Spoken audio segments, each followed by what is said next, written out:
Say that you're suffering from a beat block, you're stuck, you can't make any music at all, and you're overwhelmed with the powers of Logic Pro. Listen to this.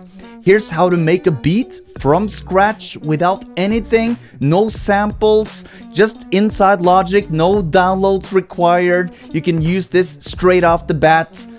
Let's dig in. Number 1, open new project, empty project, select MIDI, select retro synth. Step 2, open the synth and select the preset cheerful melody. Step 3, change the BPM from 120 to 86.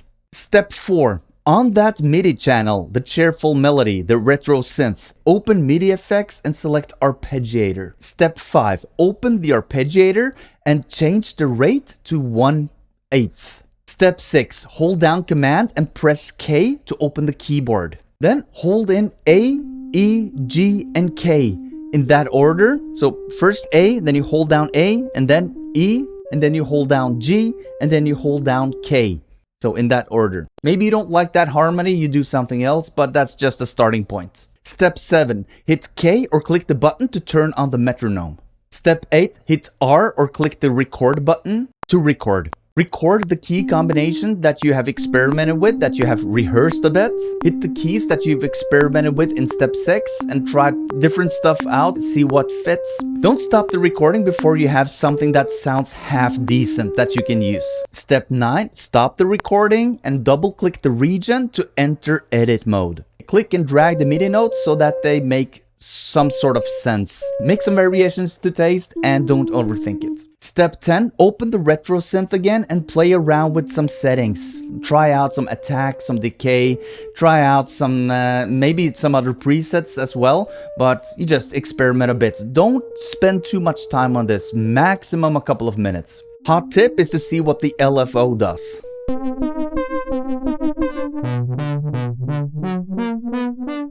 Step 11, open a new MIDI channel and this time select drum synth. Select hi-hat and choose the least bad one. Hi-hats and cymbals category, and then you select sharp hat. Step 12, if you've closed the keyboard, open it now, Command plus K, and then you record a hi-hat part.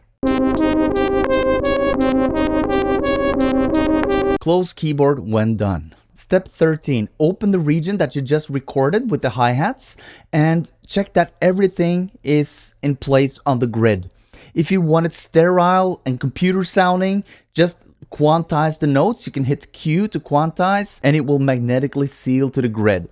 If you want a more live and organic feeling, a quick tip is to move every other hi-hat slightly to the right, so that you get a slight offset. And do this manually on each note so that it doesn't seem to be fixed, sort of. Step 14, open a new MIDI channel, again a drum synth. Now select snares and claps and select gritty snare. Tweak to taste with 0 to none overthinking. Step 15, record a snare part and keep it simple. You do like this. Also here, go in and edit the region if you have offsetted it too much. Step 16, open yet another drum synth and this time you select kicks, specifically the tight kick. Hit Command K to open the keyboard if it's not already open. Step 17, record a kick part and make sure that there's a kick on the beginning of every bar. And then you record kicks wherever you feel like it, like this. It's a matter of taste, and you can also make the kicks sync a bit with the synth part that you made previously. And then you double click on the region to enter edit mode, and then you adjust the kicks so that they fit the rest of the hi-hat, snares, and the synth part. And a hot tip is to insert some ghost notes like this. You have a kick that comes just before a snare or another kick, and then you use the velocity slider to make it almost inaudible, and you will get this you will get the swing.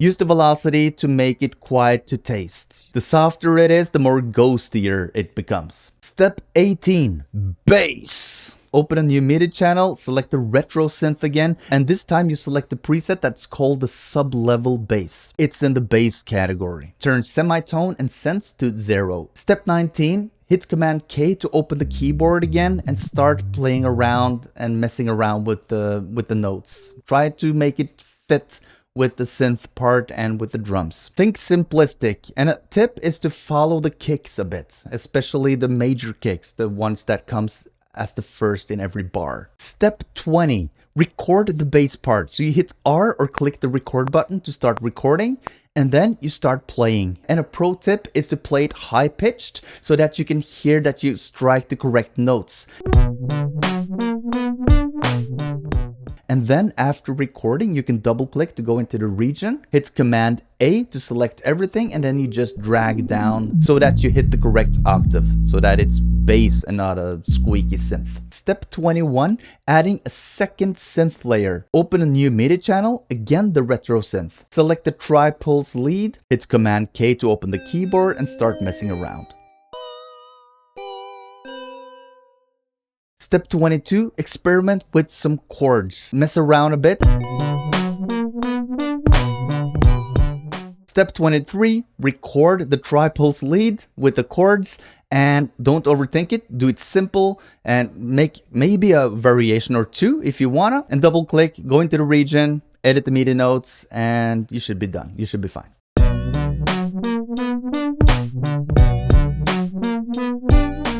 Step 24, add some air candy. Open a new MIDI channel and again select the retro synth. Select the preset transmissions. Step 25, hold down the option key and then you click and drag the previous region that you recorded down to this MIDI track, like this.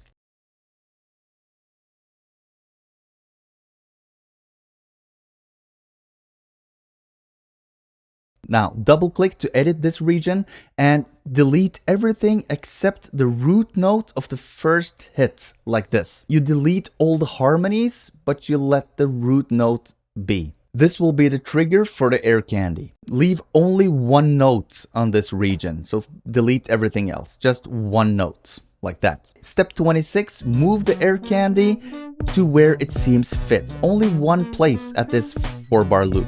Step 27, we're making yet another air candy. Duplicate the previous track and option drag the region. Place this region at another point in time and select the preset Breezy. Step 28, select everything by hitting Command plus A and then you hit Command R to duplicate everything so that you have an 8-bar loop. Here you duplicate the first synth that you made, the cheerful melody, like this. And then you call it Cheerful Melody 2. And this will be an alternate lead synth. Make sure that the last 4 bars of the original Cheerful Melody track is left empty. And that the new Cheerful Melody 2 track now consists of a region in the last 4 bars, like this. Now open the retro synth on this new MIDI track and tweak so that it sounds a bit contrasting as opposed to the first 4 bars on the original track.